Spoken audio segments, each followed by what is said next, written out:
Thank you. Thank you to all our servicemen and servicewomen that have been putting their lives on the line since day one. We're going to keep it moving. We're going to keep it tight and warm because I know it's getting chilly. But that's not going to stop us. We're Canadians, right? We grew up with this stuff, right? That's right. So I want to bring someone that's on our side. I want to bring a very influential person too. You might have seen him at the Church of God also earlier today. Retired OPP, Vince Gircys. Please come to the stage, sir. Please make some noise!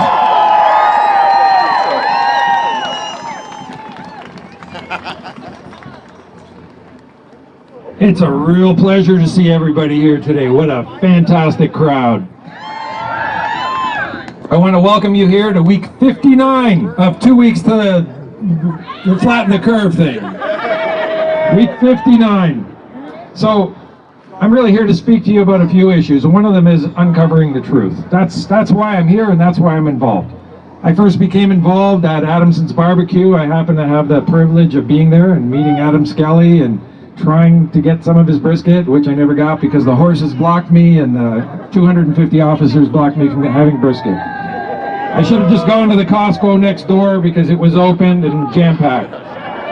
So what I saw that day at Adam Skelly's barbecue, and I think you've all seen the videos already, is that trust which we have in our law enforcement agencies was fractured. And I know that trust takes a long time to build in any relationship, whether it's between you and your spouse or some friend. Trust takes a long time to build, and it can be fractured very quickly. And in this case, it will take decades, and generations to fix the trust that has been breached. So the first thing I want to talk about is the part of the division that we're going through. Your number one enemy that I have found in my 32 years of investigative experience, and now passing on my forensic investigative experience into looking at what's going on around the world. Your number one enemy now is the media. The censorship is incredible. You are shut down immediately. There is no voice to the contrary. And if you've noticed, there is no debate. If we were to look back historically, we've always had debates on issues of conflict all the time, except now we can't have that issue. And that problem with the censorship and the lack of debate leads to why some people think one way, because they just don't have access to the information that we have. But that information is readily available, perhaps not on a video format that somebody's put together, but if you go to the provincial government Ministry of Health, there's all kinds of wonderful information there. If you go to our federal agencies like Stats Canada, there's all kinds of information there. Yet our members of parliament and our members of provincial parliament fail to bring these issues forward.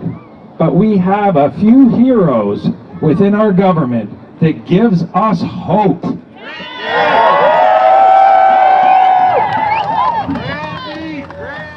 Roman Weber had come up with information that was supported by government statistical data, and he was demonized, and he wasn't allowed to speak, and he was kicked out of the caucus. Lucky for us here today, we have two fantastic heroes in our country that are going to speak to you on those issues.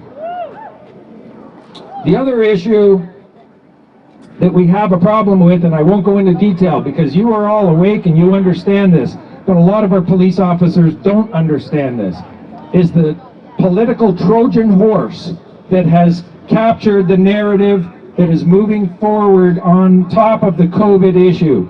This issue we're dealing with that is putting us in lockdown, it is a political issue, it is not a health issue.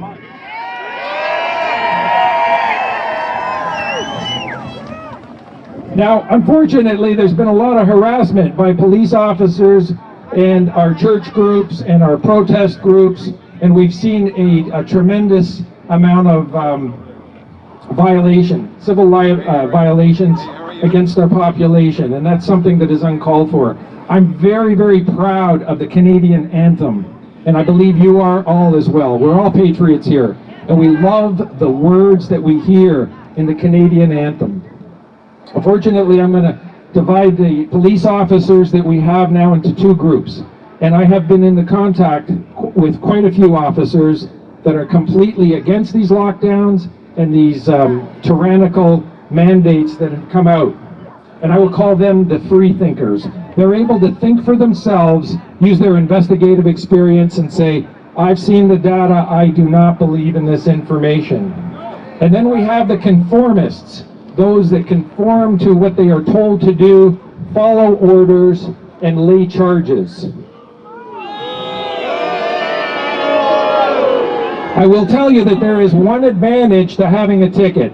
There is tremendous value in being the recipient of a ticket, because that ticket will contain a badge number on it. And don't ever forget it, because that individual is someone who is willing to breach your International Declaration of Rights, your Charter of Rights, your Bill of Rights.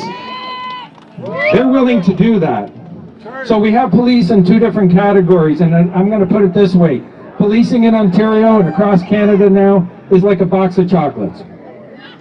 You never know what you're going to get, okay?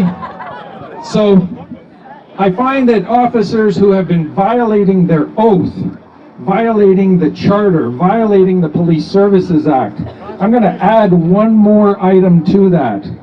They are violating the Canadian anthem. And this goes for the chiefs of police and all police officers. You need to ask yourself a question. If I'm violating my oath, I'm no longer a person of my word. If you don't stand on guard for thee, what do you stand for?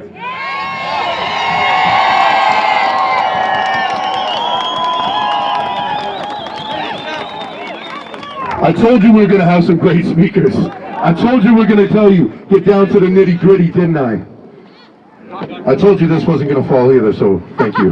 Thank you for not making me look bad. So many great words that have already been said. We continue to get riled up the right way. Peaceful is the way. Whether you want to believe that or not, sometimes when it gets you infuriated, when you think they're not listening, because a lot of the time they're not.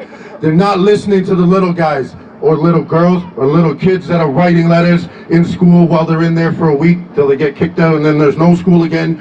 We don't know what's going on. But the peaceful movements are making a difference. We're seeing the rallies in numbers, tremendous numbers all across the globe from coast to coast in Canada. Continue to keep that support up.